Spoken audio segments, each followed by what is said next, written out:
Yeah, that's right. And when you say a music library, royalties, both entertainment as well as for music is a logical step for NFTs. You build, again, you build the product category that you would want, potentially working with Jeremy's group or others in regards to the coding, where we're talking about marketplaces, et cetera. But at the end of the day, this is all coding, building the NFT, and then looking, and then raising the capital. You can do that through a marketplace. We actually have a primary listing marketplace as well to raise the capital, and which is from a security standpoint called the private placement. And this is where NFTs are going when they're fractionalized and incorporating real world assets. There's still a very gray area in regards to artistic works at this point in time.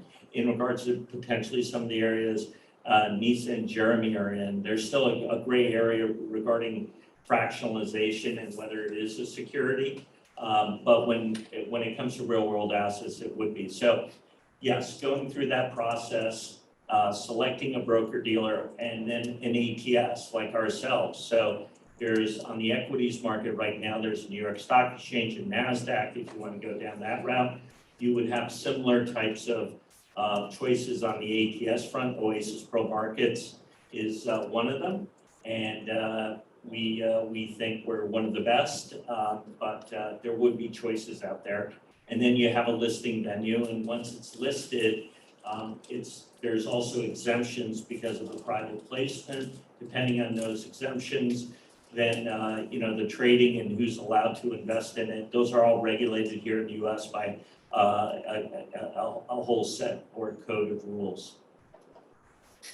Like I said earlier, this is not the fun part of NFTs. But is it going to cost a client, let's say, hundreds of thousands of dollars to get the paperwork prepped? Let's see. I think it depends on the size and who your attorneys are. But I think in regards to listing fees, they're relatively low in comparison to public entities. It's less than 100,000, sometimes less than 25,000. So the listing fees are not egregious. The ATSs charge for trading, similar to the old days when you would trade, you would get charged a fee. All ATSs charge fees for both the buyer and the seller. So there is a component of that as well. But from the issuer standpoint, the listing fees are less than 100,000. My guess is for private placement documentation, depending on your attorney, it could range at the very low end, probably around 20,000, 25,000. So I mean, we're not really talking big numbers here.